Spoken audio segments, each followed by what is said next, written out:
ओम शांति।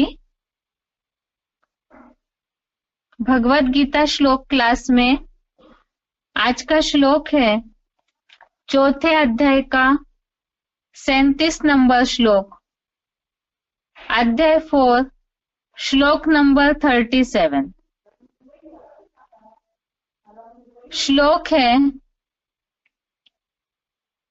यथे धांसी समिद्धो अग्निर भस्मसात् कुरुतेर्जुन ज्ञानाग्नि सर्वकर्माणि भस्मसात् कुरुते तथा। श्लोक दोबारा। यथे धांसी समिद्धो अग्निर भस्मसात् कुरुतेर्जुन ज्ञानाग्नि सर्वकर्माणि भस्मसात् कुरुते तथा। श्लोक का संधि विच्छेद है यथा एधांसी समिद्ध अग्नि भस्मसात् कुरुते अर्जुन ज्ञानाग्नि सर्वकर्माणि भस्मसात् कुरुते तथा। संधि विच्छेद दोबारा। यथा एधांसी समिद्ध अग्नि भस्मसात् कुरुते अर्जुन ज्ञानाग्नि सर्वकर्माणि भस्मसात् कुरुते तथा। शब्दों का अर्थ है अर्जुन अर्थात हे अर्जुन, समिद्धो अग्नि अर्थात जलाई हुई अग्नि,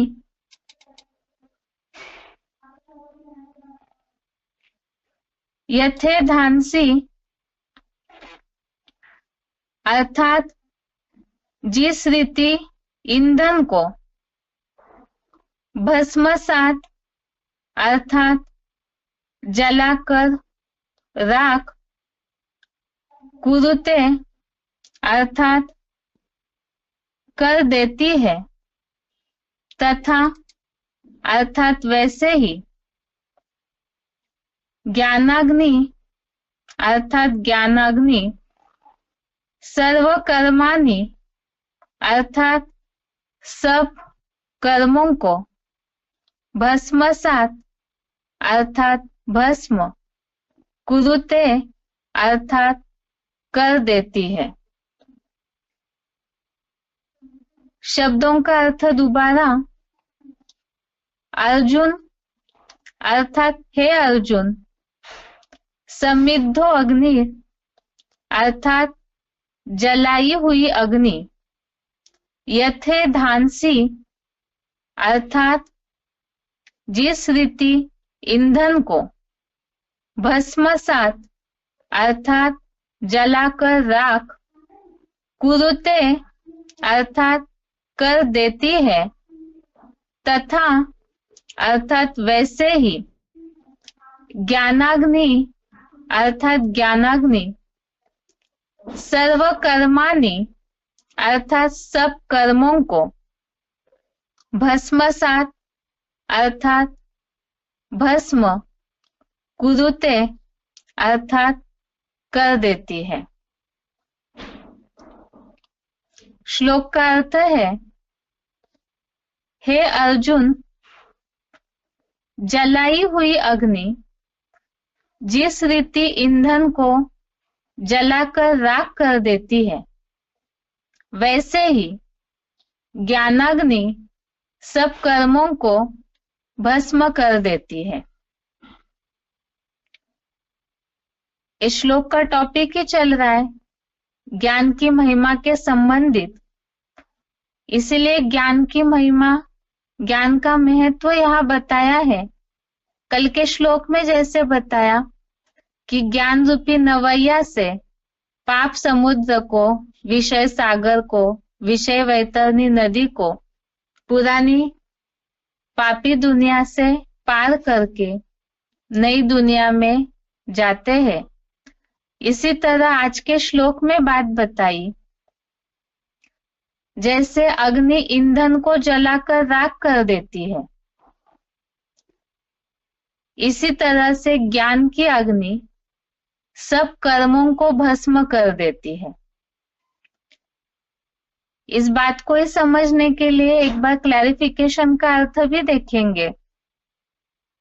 हे अर्जुन, द्वैतवादी युग से काम क्रोधादि विकारों की होली में जलाई हुई अग्नि जिस रीति ईंधन को जलाकर राख कर देती है, वैसे ही अखूट ज्ञान योगाग्नि के भंडारी सदाशिव ज्योति प्लस यहोवा अग्निदेव अर्थात शिव प्लस साकार बाबा की ज्ञानाग्नि सब प्रकार के पाप कर्मों को भस्म कर देती है।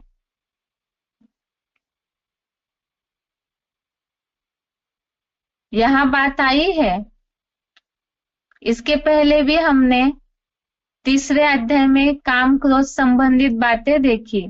दूसरे अध्याय में भी जिस तरह से रजोगुण से पैदा हुए काम और क्रोध जो है वो किस तरह बरबस मनुष्य की बुद्धि को विमूढ़ बना देते हैं, बरबस ही खींच के ले जाते हैं, बुद्धि को नष्ट कर देते हैं, ऐसे बहुत से संदर्भ वाले श्लोक आए हैं। इसी तरह आज के श्लोक में ये बात बताई कि द्वैतवादी युग से जब से देहभान बढ़ा तब से काम क्रोधादि विकारों की होली में काम की भी अग्नि है, जो तीसरे अध्याय में काम क्रोध संबंधी श्लोक देखे उसमें ये बात आई कि काम चिता है जो अग्नि है, बढ़वा नल की आग की तरह वो पूर्ति ही न होने वाली अग्नि है। क्रोध भी इसी तरह अग्नि है, और ये जो विकारों की अग्नि है, विकारों की होली में जलाई हुई अग्नि जिस रीति ईंधन को जलाकर राख कर देती है, अर्थात यहाँ पर जैसे इस संदर्भ के श्लोक देखे बुद्धि को नष्ट कर देना, और यहाँ बात बताई कि अग्नि जिस तरह ईंधन को जलाकर राख कर देती है, पूरा भस्म कर देती है। एक तरफ है विकारों की अग्नि, और उससे से समाधान के रूप में आगे बात बताई कि ज्ञानाग्नि सब प्रकार के पाप कर्मों को भस्म कर देती है। लेकिन वो ज्ञान की अग्नि निर्माण कैसे होगी, वो ज्ञान या समझ शक्ति आती कहाँ से है, तो उसी के लिए क्लैरिफिकेशन में बताया अखूट ज्ञान योगाग्नि के भंडारी सदाशिव ज्योति अर्थात सदाशिव ज्योति जो सूर्य है, ज्ञान सूर्य है, और वो जिस साकार मुकर्रर तन में प्रवेश करते हैं वो भी यहोवा अग्निदेव है। इस संबंध में ऊपर भी श्लोकों में हमने देखा था कि जैसे क्रिश्चियंस यहोवा कहते हैं और वेदों में रुद्र को अग्नि कहा है, तो यहाँ वही चैतन्य जो मुकर्रर तनधारी है यहोवा अग्निदेव अर्थात शिव प्लस साकार बाबा की ज्ञानाग्नि सब प्रकार के पाप कर्मों को भस्म कर देती है। एक ज्ञानाग्नि ही सब प्रकार के पाप कर्मों को भस्म कर देती है। तो ऐसे ज्ञानी जन जो इस साकार शिव बाबा से प्रेरणा लेते हैं, ज्ञान लेते हैं और अपने पाप कर्मों को भस्म करने का तरीका सीखते हैं, इससे संबंधित रेफरेंस श्लोक चौथे अध्याय का ही 19वां श्लोक अध्याय 4 का श्लोक नंबर 19 में हमने देखा था, यस्य सर्वे समारंभा काम संकल्प वर्जिता। इस श्लोक में ये बात खास आई कि ज्ञानाग्नि दग्ध कर्मानम तमाहु पंडितम बुधा, अर्थात बुद्धिमान लोग, जिस व्यक्ति के लौकिक अलौकिक कार्य हिंसा युक्त काम विकार के संकल्प से रहित है, अर्थात ये विकारों की अग्नि है, और इस अग्नि को काम विकार के संकल्प से रहित कर्म होने के लिए ही जो उपयोग करते हैं ज्ञानाग्नि का, तो बुद्धिमान लोग ज्ञानाग्नि से पाप कर्म जलाने वाला पुरुषोत्तम संगम युगी पंडित कहते हैं। तो ऐसे जो बुद्धिमान है, यहाँ पुरुषोत्तम संगम युगी वो पंडित है जो ज्ञान अग्नि से सारे पाप कर्मों को जला देते हैं। तो ये ज्ञान अग्नि से पाप कर्म कैसे जलेंगे? क्योंकि मुरलियों में तो अभी तक हम यही समझते आए कि योग की अग्नि के द्वारा पाप भस्म होते हैं। ज्ञान अग्नि से पाप कैसे भस्म होते हैं, इसके लिए बहुत सी मुरलियों में उल्लेख आया है कि ज्ञान के द्वारा ही याद का तरीका सीखते हैं और ज्ञान के द्वारा ही हर समस्या का समाधान मिलता है, पाप कर्मों से बचने का रास्ता मिलता है। ऐसे बहुत सी बातें हैं जिसे हम सिलेक्टेड पॉइंट में देखेंगे ही। बाकी श्लोक का अर्थ एक बार फिर से, द्वैतवादी द्वापर युग से काम क्रोधादि विकारों की होली में जलाई हुई अग्नि जिस रीति ईंधन को जलाकर राख कर देती है, वैसे ही अखुट ज्ञान योगाग्नि के भंडारी सदाशिव ज्योति प्लस यहोवा अग्निदेव, अर्थात शिव प्लस साकार बाबा की ज्ञानाग्नि सब प्रकार के पाप कर्मों को भस्म कर देती है। तो यह पुरुषोत्तम संगम युग में ही ऐसे जो पंडित है, जो ज्ञान की अग्नि के द्वारा अर्थात ज्ञान की इतनी पराकाष्ठा को अपने जीवन में धारण कर लेते हैं कि उसके द्वारा सारे पाप कर्मों को भस्म कर देते हैं। ऐसे ज्ञान के द्वारा सारी बातों का काट निकालने के लिए ही आगे भी बहुत सारे श्लोक है कि ज्ञान के द्वारा ही सब समस्याओं का समाधान निकल सकता है। तो उसे ही बताया पाप कर्मों को भस्म करना, अर्थात वर्तमान में भी पाप नहीं करेंगे क्योंकि ज्ञान के द्वारा कर्मों की समझ आती है, और पुराने पाप कर्मों को भस्म करने के लिए कि ज्ञान के द्वारा ही याद की पराकाष्ठा को धारण करते हैं।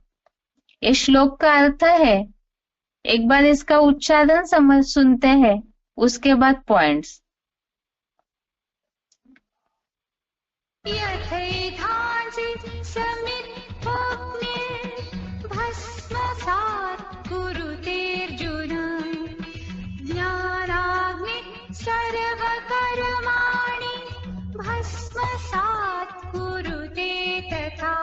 हे अर्जुन, द्वैतवादी युग से काम क्रोधादि विकारों की होली में जलाई हुई अग्नि जिस रीति ईंधन को जलाकर राख कर देती है, वैसे ही अखूट ज्ञान योगाग्नि के भंडारी सदाशिव ज्योति प्लस यहोवा अग्नि देव अर्थात शिव प्लस साकार बाबा की ज्ञानाग्नि सब प्रकार के पाप कर्मों को भस्म कर देती है।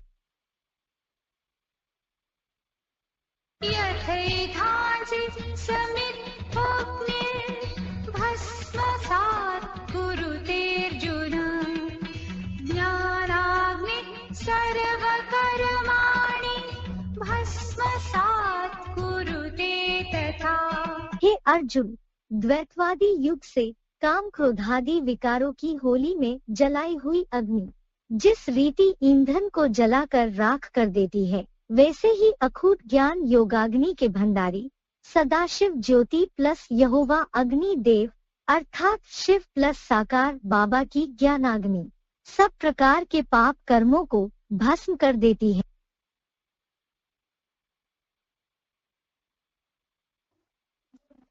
आगे है points. VCD number 2889, VCD number 2889, 59 minute के बाद से लिया हुआ पॉइंट है ज्ञानाग्नि से संबंधित। 84 जन्म का जो थोड़ा थोड़ा थोड़ा थोड़ा ये आकर के आत्मा में दूसरी दूसरी आत्माओं की जो आत्माएं परम धाम से उतरती रहती है ना, ज्यादा ज्यादा तादाद में, उनके संग के रंग की जंक पकड़ती है, तो जंक पड़ी है। तो वो जंक जो है वो धीरे धीरे थोड़ी थोड़ी करके समाप्त होती है कि एकदम समाप्त हो जाती है। पुरुषार्थ लंबे समय तक करना पड़ता, हाँ कोई को कम समय और कोई को ज्यादा समय। तो वो जो जंक पड़ी है वो भस्म हो जाएगी। काहे से? है ज्ञान अग्नि से और योग अग्नि से। जिसको जितना ज्ञान मिलता है, जितनी ज्ञान की अग्नि जागृत करता है, उतना ही उसको योग की अग्नि भी जागृत होती है। योग कैसे? किससे योग? परमपिता परमात्मा से योग। योग माने लगाओ, लगन, जुड़ाओ। तो मन बुद्धि का योग उन्हीं का ज्यादा लगता है जिन्होंने जितना ज्यादा ज्ञान गहराई से उठाया। फिर उनको पाप भी लगता है, जिसे जंक भी कहते हैं। जंक लगती है तो कालापन आता है ना, कब से? उसे विकर्म भी कहा जाता है।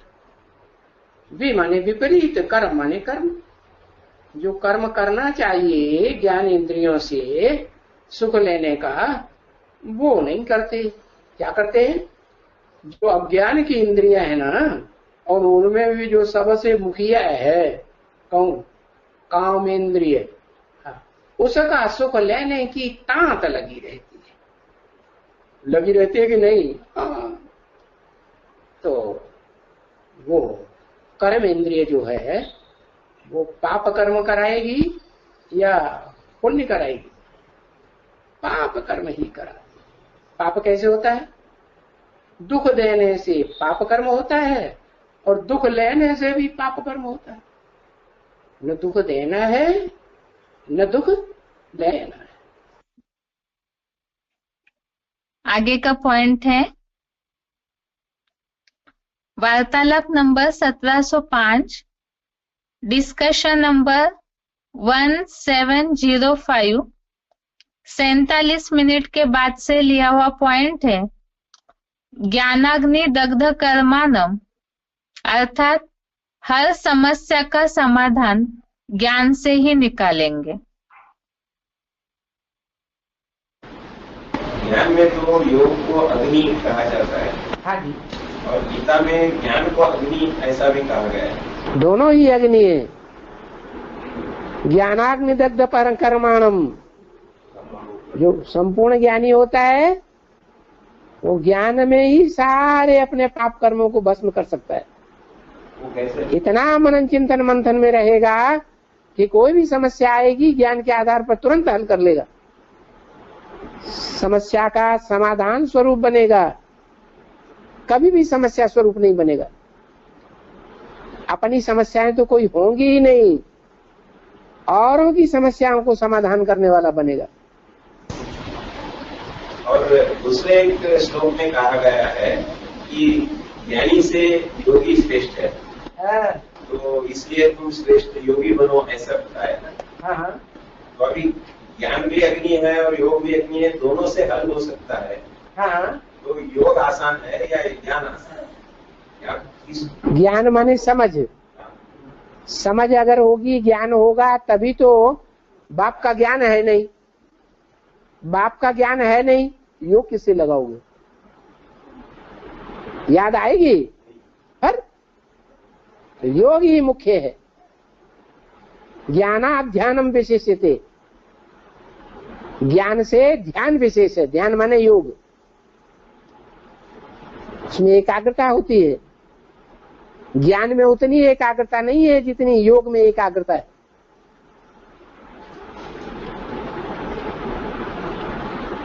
ज्ञान पहली सीढ़ी है और योग आखिरी सीढ़ी है। पहली सीढ़ी चढ़ेंगे तभी हम आखिरी सीढ़ी में पहुंचेंगे।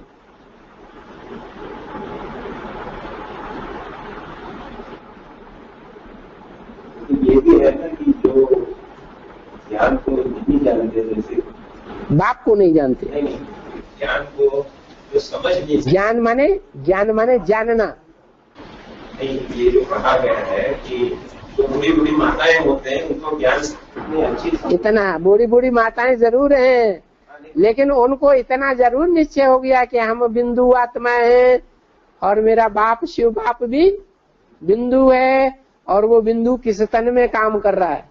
तो बस उतना ज्ञान तो काफी है। वो याद करते करते, जैसे पूड़ी है तेल में डाली गई नीचे बैठ जाएगी, तब तक नीचे बैठ जाएगी जब तक वो पूरी पक नहीं जाए। पक जाएगी ऊपर आ जाएगी। ऐसे योग का हिसाब है। ये ज्ञान जब परिपक्व स्टेज में पहुंच जाएगा या योग जब परिपक्व स्टेज में पहुंच जाएगा तो बाबा ने कहा सारा ज्ञान तुम्हारे अंदर स्वतः ही प्रत्यक्ष हो जाएगा। उस वक्त में तो दोनों एक ही हो जाएंगे, एक ज्ञान या योग दोनों एक ही हो जाएंगे। परमधाम में, परमधाम की स्टेज जो है, जो तुम बच्चे परमधाम को इस सृष्टि पर उतार लेंगे, उस समय हम योग की स्टेज में होंगे या ज्ञान की स्टेज में रमण करेंगे? है याद में रहेंगे। वो हमारी आखिरी स्टेज है।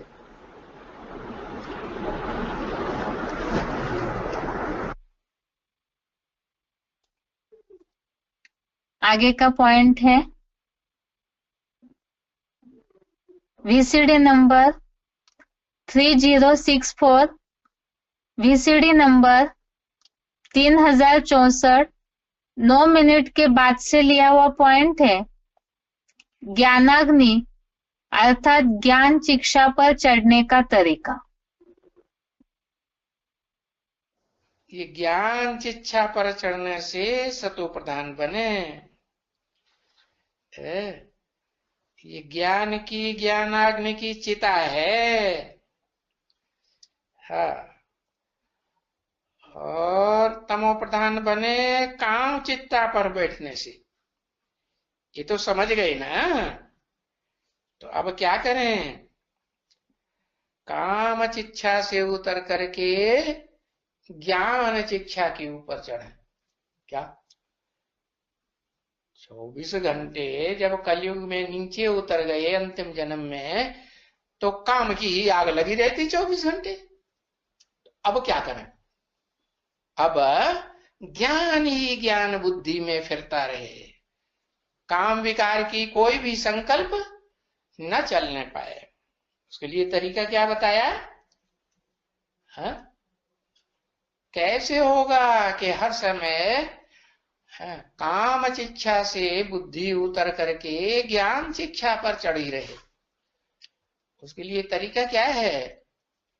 हाँ, वो तो ठीक है, अपन को आत्मा समझना है और आत्मा के बाप को याद करना है, लेकिन मन मना भव होना है।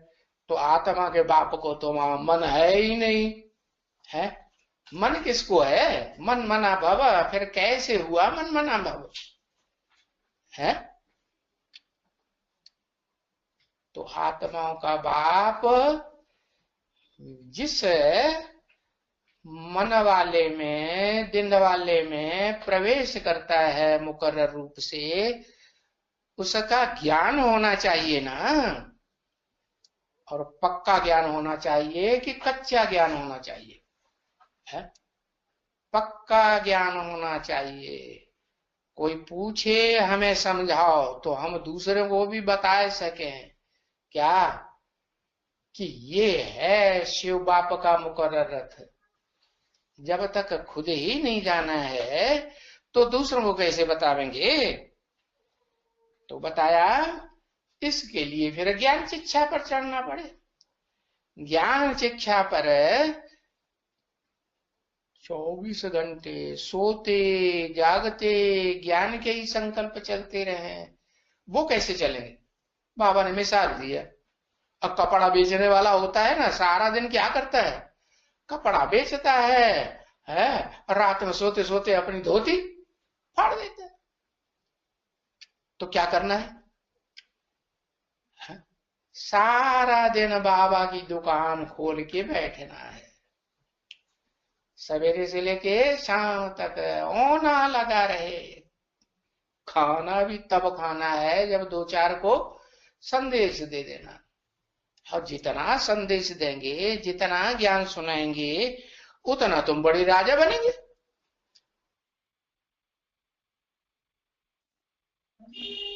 अभी के पॉइंट्स में हमने ये सुना, एक तो है कि विकारों के कारण जंग लगती है, तो उससे उतरने का तरीका है ज्ञान।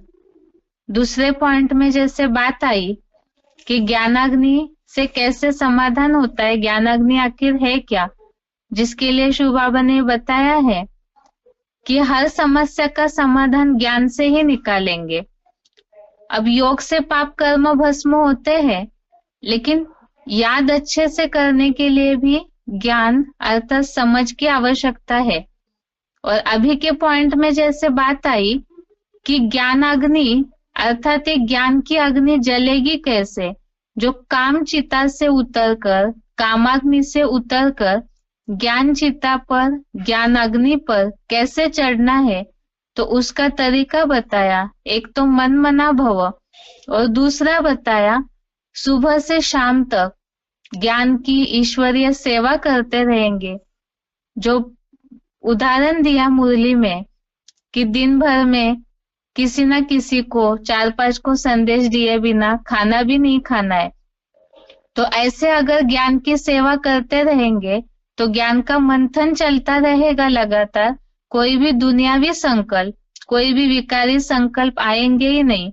तो वही है ज्ञान शिक्षा पर, ज्ञान चिता पर चढ़ने का तरीका। आगे का पॉइंट है VCD number 74, VCD number 74, 22 minute के बाद से लिया हुआ पॉइंट है, स्थूल जल से पावन नहीं बनते हैं। बाप द्वारा तुम देवता बन रहे हो, माना देवता बनने के लिए बाप प्रैक्टिकल में सन्मुख जरूर चाहिए। वो ही आकर के मनुष्य से देवता बनाता है, नर से नारायण और नारी से लक्ष्मी बनाता है। पापों का बोझा जो सिर पर है वो बाप की याद से हम भस्म करते हैं। भक्ति मार्ग में तो यही सुनाते आए हैं कि पानी में स्नान करने से पाप भस्म हो जाएंगे। क्या भक्ति मार्ग में सभी स्थूल चीजें उठा ली, भगवान को याद करेंगे, स्थूल जड़ मूर्ति में याद करेंगे। पानी के स्नान करने से समझेंगे हम पवित्र हो जाएंगे, लेकिन वास्तव में पानी जो है वो स्थूल शरीर की सफाई करता है। स्थूल जल से स्थूल शरीर साफ होगा। जो आत्मा है उसकी सफाई के लिए ज्ञान जल चाहिए। स्थूल जल से काम नहीं चलेगा। कौन सा जल चाहिए? सूक्ष्म जल। सूक्ष्म जल है ज्ञान जल। तो वो ज्ञान जल है हमारे पापों को भस्म करने की शक्ति रखता है। अगर उस ज्ञान को हम अपने जीवन में प्रैक्टिकल धारण करें तो ज्ञान स्नान करने से हमारे पाप भस्म हो सकते, परंतु पानी से तो पावन बन न सके। अगर ऐसा होता तो पतित पावन बाप को क्यों याद करते? अगर पानी से ही पवित्र बन जाते, दुनिया पवित्र बन गई होती, तो फिर द्वापर से कलयुग नहीं आता पाप युग। इसका मतलब कि पानी में स्नान करने से नीचे गिरे या ऊपर उठे? नीचे गिरे। पतित पावन बाप को क्यों याद करते हो? जरूर पतित पावन बाप ही आकर के हमको ज्ञान सुनाकर पतितों से पावन बना। आगे का पॉइंट है VCD number 3391, VCD number 3391 20 minute के बाद से लिया हुआ पॉइंट है। विकर्म विनाश के लिए ज्ञान अग्नि से बनती है योगाग्नि। तो आत्मा पतित है तो शरीर भी पतित। बीज गंदा हो गया, डिफेक्टेड हो गया, तो वृक्ष कैसा बनेगा? वो भी डिफेक्टेड होगा ना, कीड़े लगेंगे कि नहीं? तो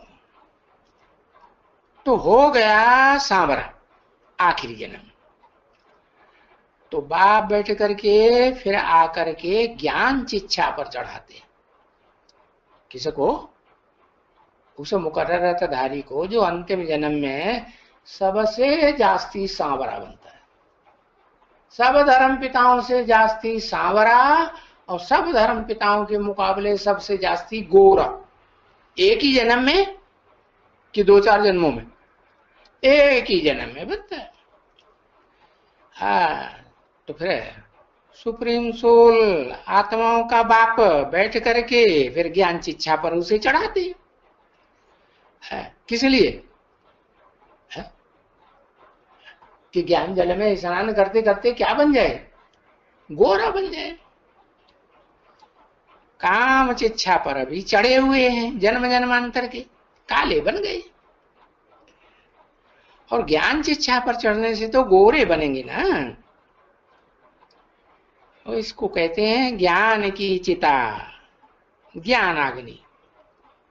ज्ञान से बनती है फिर योगाग्नि। तो अभी वो ज्ञान कौन देवे जिससे योग अग्नि भी प्रज्वलित हो जाए? और योग अग्नि में तो पवित्रता आएगी। तो ज्ञान देते हैं फिर ज्ञान का सागर। क्या कौन देते हैं? बोला ना, वो ज्ञान का सागर भी मैं हूं। कौन? शिव। क्या वो ज्ञान देने वाली पतित आत्मा होती है या पावन आत्मा? कौन देगी? पावन आत्मा। तो वो तो बुद्धिमानों की बुद्धि एक ही शिव है जो एवर प्योर है।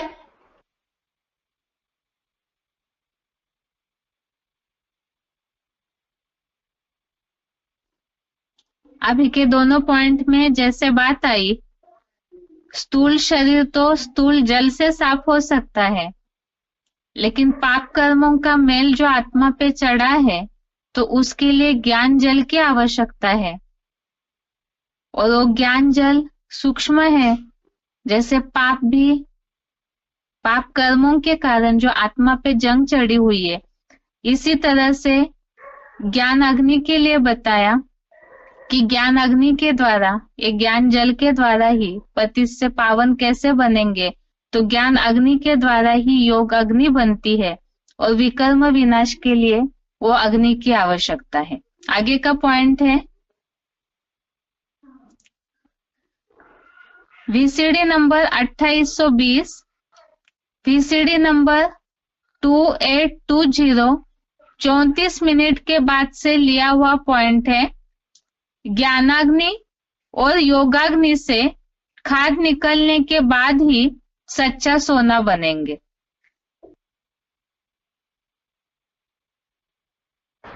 जब सबकी आत्मा लोहे के मिसल काली बन गई है। लोहा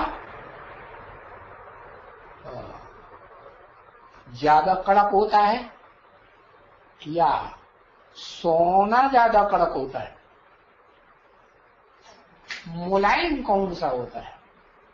जल्दी मोल्ड कौन हो जाता है?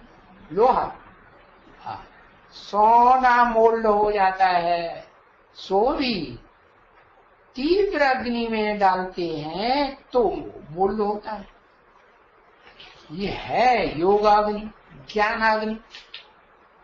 तीव्र ज्ञानाग्नि जब सूर्य फेंकता है इस सृष्टि की आत्मा प्राणियों के ऊपर है, तो ज्ञान की तीव्र रोशनी से बुद्धि में बैठता है क्या कि किसके साथ योग लगाना है, और उस योगेश्वर को पहचानते हैं तो फिर मोल्ड होते हैं। क्या क्या बन जाते हैं? लोहे से सोना बन जाते हैं, सोने जैसा मोल्ड होने वाले बन जाते हैं। लेकिन कैसे? योगाग्नि से। तीव्र योगाग्नि होगी, निरंतर लगातार योगाग्नि प्रज्वलित होगी, तो क्या होगा?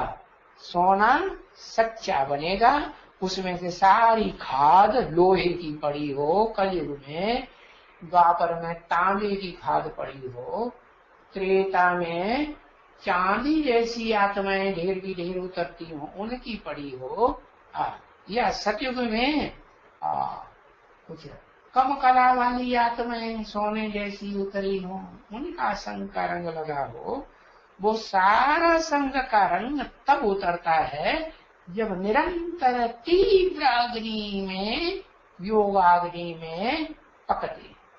हाँ, नहीं तो ऐसे नहीं कि जैसे कहते हैं सवेरे को मंदिर में गए, झांझ बजाया, मंजीरा बजाया, कीर्तन किया, शाम को गए कीर्तन किया, या जैसे मुसलमान लोग हैं 5 बार नमाज पढ़ लेते हैं, समझ लेते हैं बस हो गया काम।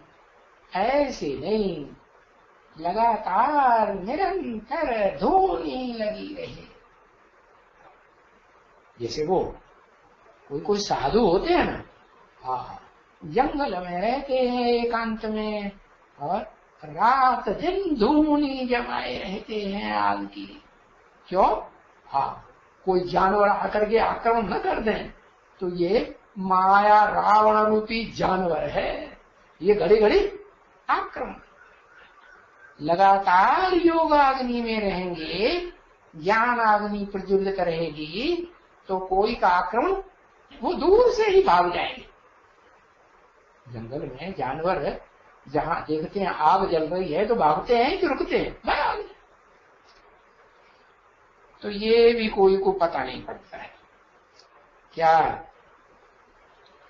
ये तो रट करके किसको समझाना क्या कि भाई गीता कंठ कर लो, या ये रामायण कंठ करो, रामायण की चौपाइयां कंठ करो, या यही श्लोक कंठ करो, वो श्लोक कंठ करो, गुरु ग्रंथ साहब कंठ करो। अरे नहीं, ये रटने की बात नहीं है, ये समझने की बात है। ये भी तो ठीक है, बच्चों ने ये समझा क्या? जो ज्ञान बाप सुनाते हैं वो समझने की बात है, ये कोई रटने की बात नहीं है। परंतु फिर उनकी पिछाड़ी भी तो चाहिए ना, जो समझते हैं कहाँ तक समझे हैं, कोई संशय तो नहीं आ रहा है, तो उन संशयों का निवारण भी तो करना चाहिए ना। तो पिछाड़ी, उनकी पिछाड़ी करनी चाहिए।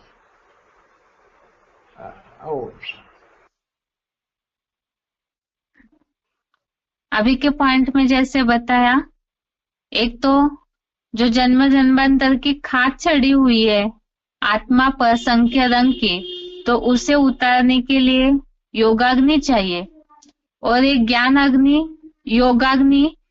इससे बताया कि जैसे जंगल में आग जलने से जानवर भाग जाते हैं, तो यहाँ माया रावण रूपी जानवर के लिए बताया कि लगातार अगर ज्ञान और योग की अग्नि जली रहेगी तो माया का आक्रमण ही नहीं होगा। आगे है बेसिक कोर्स। बेसिक कोर्स में बात चल रही थी देवता और भगवान एक नहीं है, अलग है। जैसे कल के क्लास में हमने देखा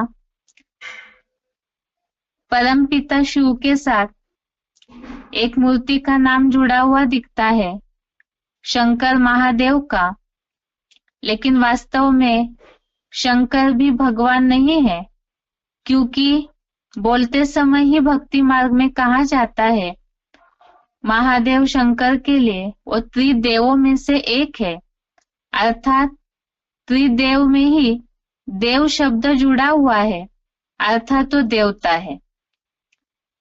तो अगर शंकर भगवान होते तो त्रिदेवों में उन्हें देव के साथ जोड़ा हुआ है, तो इससे भी ये बात सिद्ध हो गई कि वे देवता है।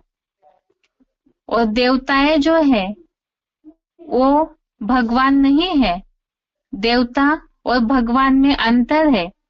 इसकी पहला प्रूफ भी हमने पहले ही देखा, जैसे रामेश्वरम में, गोपेश्वरम में श्री कृष्ण और श्री राम को ज्योतिर्लिंग की उपासना करते हुए दिखाया है। भगवान तो ऊंचते ऊंच है, भगवत गीता में ही उल्लेख देखा हमने कि मेरे से श्रेष्ठतर तो इस संसार में कुछ भी नहीं है। इससे भी यह सिद्ध हुई बात कि भगवान जो श्रेष्ठ ते श्रेष्ठ है वो और किसी की, अन्य किसी की पूजा नहीं कर सकते हैं, अर्थात श्री राम और श्री कृष्ण देवता है। इसी तरह महादेव शंकर भी तीन देवों में से एक है, तो वे भी देवता है।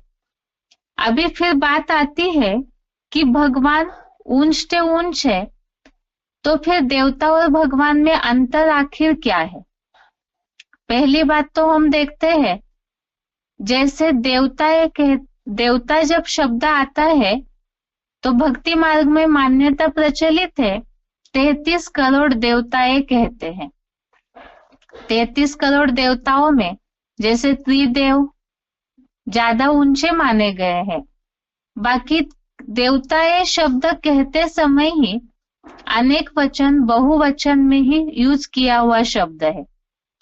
लेकिन भगवान का जो शब्द है, भगवान, इस शब्द से ही ये बात सिद्ध हो जाती है कि वो एक वचन वाला शब्द है। इसके पहले भी हमने इन बातों को देखा है।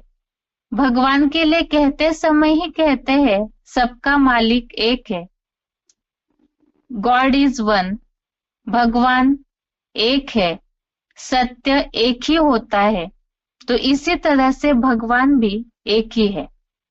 दूसरी बात, जो गीता का उल्लेख देखा, श्रेष्ठतर, मेरे से श्रेष्ठतर कुछ भी नहीं है, 7वें अध्याय का 7वां श्लोक, श्रेष्ठतर अर्थात ऊंच ते ऊंच, जैसे अंग्रेजी में गुड, बेटर, बेस्ट कहते हैं, तो बेस्ट एक ही है, हाईएस्ट, सुप्रीम अथॉरिटी, ऊंच ते ऊंच भगवान एक ही है। और उनकी तुलना में देवताएं जो है उन्हें 33 करोड़ देवताएं कहा जाता है, तो अनेक है। इससे ये बात सिद्ध हुई, जहां अनेकता आ गई तो वो जरूर भगवान से नीचे कैटेगरी हो गई, अर्थात ही देवताएं अलग हुए और भगवान एक, ऊंचते ऊंच केवल एक ही है। अब दूसरी बात है कि देवता और भगवान में अंतर है। इस बात को सिद्ध करने के लिए ही भगवत गीता में ऐसे श्लोकों का उल्लेख है जिससे हम समझ सकते हैं कि देवताएं भगवान से अलग है। जैसे 7वें अध्याय का 23वां श्लोक, अध्याय 7, श्लोक नंबर 23, श्लोक है, अंतवंत तु फलम तेषाम तद्भवति अल्पमेधसाम देवान देव यजो यान्ति मद्भक्ता यान्ति मामपि। अर्थ है श्लोक का, एक केवल जो सिंपल अर्थ है उसी को देखिए। उन अल्प बुद्धि लोगों का तो वह फल विनाशी ही होता है। देवयाजी देवात्माओं को पाते हैं, मेरे भक्त मुझको ही पाते हैं।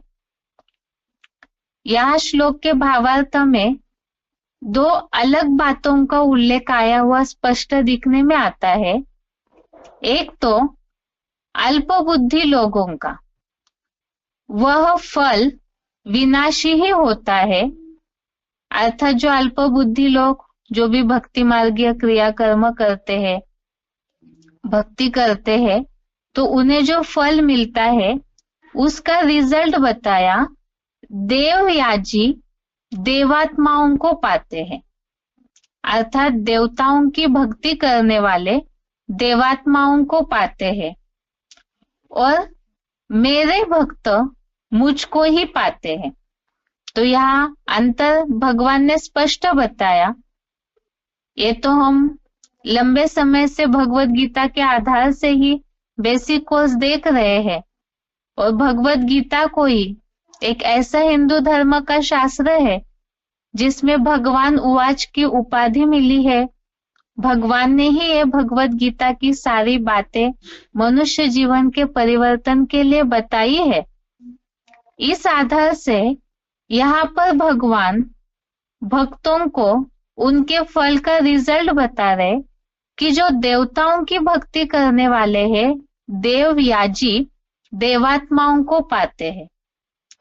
और भगवान ये बात बता रहे हैं क्योंकि भगवान उवाच है गीता में, तो भगवान ये बात बता रहे मेरे भक्त मुझको ही पाते हैं। तो यहाँ अंतर आ गया, देवताएं अलग है, मेरे भक्त अर्थात भगवान अलग है। इसी तरह दूसरा श्लोक भी देखिए, 9वें अध्याय का 25वां श्लोक, अध्याय 9 श्लोक नंबर 25। श्लोक है, यान्ति देवव्रता देवान् पितॄन् यान्ति पितृव्रताः भूतानि यान्ति भूतेज्या यान्ति मध्या जिनोपि माम। अर्थात देवों के भक्त देवात्माओं को पाते हैं, पितृभक्त पितरों को पाते हैं, भूत प्रेतों के पुजारी भूत प्रेत योनियों को पाते हैं, मेरे प्रति सेवा करने वाले मेरे को ही पाते हैं। यहाँ जो टॉपिक चल रहा है, देवताएं अलग है, देवताएं भगवान नहीं है और भगवान सुप्रीम अथॉरिटी ऊंच से ऊंच अलग है, भगवान एक ही है। इस संबंध में जो टॉपिक के संबंधित बात श्लोक में आई है केवल उसे देखते हैं। यहाँ बात आई देवों के भक्त देवात्माओं को पाते हैं, अर्थात जो देवताओं की पूजा करने वाले देवताओं की भक्ति करने वाले हैं वे देवात्माओं को पाते हैं।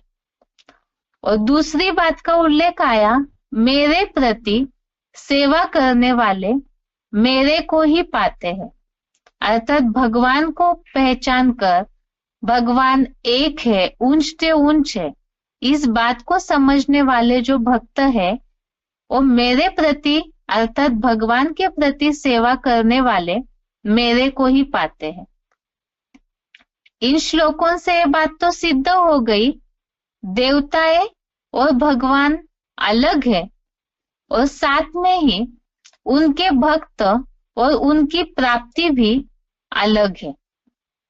एक बार पीछे का एक पॉइंट फिर से रिवाइज करते हैं। जैसे हनुमान जी की पुजारी हनुमान को ऊंच समझते, लेकिन हनुमान को तो भक्ति में श्री राम की पूजा करते हुए दिखाया है और श्री राम को ज्योतिर्लिंग की उपासना करते हुए रामेश्वरम में दिखाया है। तो इससे भी जैसे देखने में आता है कि भक्तों को इस बात का अंतर जानते हुए भी कई बार अधूरे ज्ञान के कारण अधूरे समझ के कारण समझ नहीं पाते हैं, लेकिन जो भगवान है उन्हें किसी की पूजा करते हुए नहीं दिखाएंगे और जो जिनकी पूजा करेंगे उनको उन्हीं से ही वैसे ही अलग प्राप्ति होगी। इसी तरह से और एक बात है इसमें, इस टॉपिक में समझने की, कि अन्य देवताओं के भक्त, अर्थात जो इस तरह से अन्य देवताओं के भक्त है उनका भी उल्लेख भगवत गीता में बताया। इसमें भी यही बात है कि भगवान अलग है और ऐसे देवताओं के अलग अलग से, कोई ऐसे है अलग अलग कैटेगरी की देवताओं की पूजा करते हैं, उसका भी उल्लेख भगवत गीता में आया है। जैसे 7वें अध्याय का 20वां श्लोक, अध्याय 7 का श्लोक नंबर 20 श्लोक है, कामे ते ते ऋत ज्ञाना प्रपद्यन्ते अन्य देवता तम तम नियमस्ताय प्रकृत्या नियता स्वया। अर्थात उन कामनाओं से अपहृत ज्ञान वाले उन नियमों का आधार ले अपने स्वभाव से बंधे हुए दूसरी देवों की शरण में जाते रहते हैं। अर्थात जिन भक्तों को पूरी समझ नहीं है तो कामनाओं की कामनाओं से अपहृत ज्ञान वाले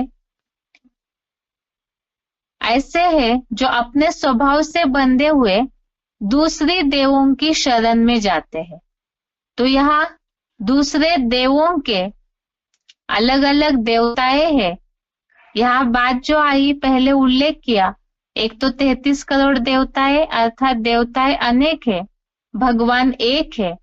और दूसरी बात, ऐसे जो भक्त है वो अपने स्वभाव से बंधे हुए दूसरी देवों की शरण में जाते हैं। दूसरा श्लोक है 7वें अध्याय का 22वां श्लोक, अध्याय 7 श्लोक नंबर 22 श्लोक है, सतया श्रद्धया युक्तः तस्याराधन मीहते लभते च ततः कामान मया एव विहितान हितान। अर्थात उस श्रद्धा से लगा हुआ वह भक्त उसकी आराधना चाहता है और निसंदेह उससे मेरे द्वारा ही निर्मित उन कामनाओं को पाता है। अर्थात यहाँ जैसे ऊपर के श्लोक में बात आई, दूसरे देवों की शरण में जाते हैं, अर्थात जो अलग अलग देवताएं हैं उनकी शरण में जाते हैं। और ऐसे जो श्रद्धा से आराधना करने वाले भक्त हैं, जो देवताओं की आराधना करते हैं, उन्हें प्राप्ति तो होती है। देवताओं की भक्ति करते हैं, उन्हें भी प्राप्ति होती है। लेकिन यहाँ बताया वे भी मेरे द्वारा ही उन निर्मित कामनाओं को पाते हैं। तो यहाँ ये बात आई कि देवताओं की भक्ति करने वाले अलग है, उनकी प्राप्ति भले भगवान के द्वारा होती है, लेकिन यहाँ खास उल्लेख कि देवताओं की भक्ति करने वाले और यह भगवान अलग है। दूसरी बात, 9वें अध्याय का 23वां श्लोक, अध्याय 9 का श्लोक नंबर 23 श्लोक है, ये अपि अन्य देवता भक्ता यजन्ते श्रद्धयान्विता ते अपि मामेव कौन्तेय यजन्ति अविधि पूर्वकम। अर्थात हे कुंती के पुत्र, जो अन्य देवताओं के भक्त भी श्रद्धा से भरकर यज्ञ सेवा करते हैं, वे गीता विधान रहित भी, यह बात आई है, वे गीता विधान रहित मंद भक्त भी मेरे ही यज्ञ सेवा करते हैं। तो ऐसे जो देवताओं की उपासना करने वाले हैं, देवताओं की भक्ति करने वाले हैं, श्रद्धा भावना रखने वाले हैं, एक तो भगवत गीता में उन्हें मंद भक्त बताया और दूसरा बताया वे भी मेरी ही सेवा करते हैं। तो यहाँ फिर अंतर स्पष्ट किया कि देवताओं के भक्त, वे एक तो मंद भक्त बताया, देवताओं के भक्त अर्थात देवताएं अलग, और मेरी ही यज्ञ सेवा करते हैं अर्थात भगवान अलग है। तो इससे और एक बात सिद्ध हुई, यहाँ कई श्लोकों में जो उल्लेख आया है अन्य देवताओं के भक्त, तो इससे यह सिद्ध हो गया कि अन्य देवताओं के भक्त अलग है। अब दूसरी बात, ये तो बात सिद्ध हो गई, टॉपिक चल रहा था कि देवताएं अलग है और भगवान अलग है। तो गीता के श्लोकों से ये बात स्पष्ट हुई, जहां देवताओं के भक्त का श्लोकों में उल्लेख है और मेरे भक्त, मेरी याचना करने वाले, मेरी यज्ञ सेवा करने वाले, इसका मतलब भगवान अलग व्यक्तित्व है, एक सुप्रीम अथॉरिटी है।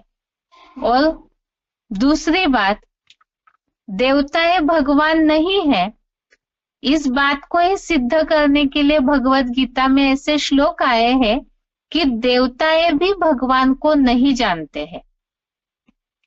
देवताएं भगवान को नहीं जानते अर्थात वे स्वयं भगवान नहीं है, इसीलिए ही वो भगवान जो सुप्रीम अथॉरिटी है उन्हें नहीं जानते हैं। वो कैसे? उसके लिए ही भगवत गीता में श्लोक आया है, 10वें अध्याय का दूसरा श्लोक, अध्याय 10 श्लोक नंबर 2 श्लोक है, न मे विदुः सुरगणा प्रभवम न महर्षय अहमादिर्हि देवानां महर्षिणां च सर्वशः। अर्थात मेरे प्रकृष्ट जन्म को न देवगण न महर्षियों ने जाना है, क्योंकि देवताओं और महर्षियों का सब प्रकार से आदि मैं हूं। यह भगवान उवाच है गीता, अर्थात भगवान ये बात बता रहे हैं अर्जुन को कि मेरे प्रकृष्ट जन्मों को न देवगण अर्थात भगवान के दिव्य जन्म को देवगण अर्थात देवताएं नहीं जानते। और दूसरी बात बताई, क्योंकि देवताओं और महर्षियों का सब प्रकार से आदिकालीन आदिश्वर मैं हूं, अर्थात देवताओं के भी ऊपर, देवताओं का भी आदि भगवान है। इससे यह सिद्ध हुआ कि देवताएं अलग और भगवान ऊंच से ऊंच अथॉरिटी अलग है। दूसरा श्लोक है 10वें अध्याय का 14वां श्लोक, अध्याय 10 श्लोक नंबर 14, सर्वम एतत् ऋतं मन्ये यत् मां वदसि केशव नहि ते भगवन् व्यक्तिं विदुर्देवा न दानवा। अर्थात हे ब्रह्मा के शासक, जो मुझे कहते हो यह सब सत्य मानता हूं, क्योंकि हे भगवान आपके व्यक्त भाव को न देवताएं और न दानव जानते हैं। तो यहाँ ये बात स्पष्ट हुई कि भगवान को देवताएं, दानव तो चलिए वो तो जानते ही नहीं, तभी तो आसुरीपना करते हैं, बाकी देवताएं भी नहीं जानते हैं। ये बात इस श्लोक में आई। आपके अर्थात अर्जुन ये बात कह रहे, आपके व्यक्त भाव को न देवताएं और न दानव जानते हैं।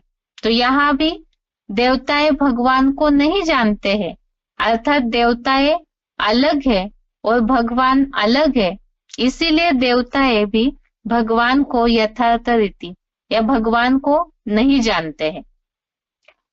दूसरी बात, आगे देवताएं भी भगवान को पाने के, देखने के इच्छुक है।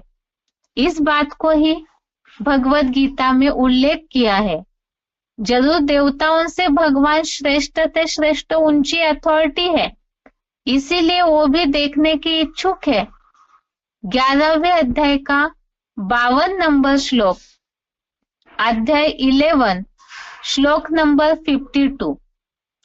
श्लोक है, श्री भगवान उवाच सुदुदर्शम इदम रूपम दृष्टवान असि यत् मम देवापि अस्य रूपस्य नित्यम दर्शन कांक्षिणः। अर्थात मेरे जिस रूप को ज्ञान नेत्र से देखा है, इसे देखना बहुत कठिन है। पूजनीय देवात्माएं भी सदैव इस रूप के दर्शन अभिलाषी रहते हैं।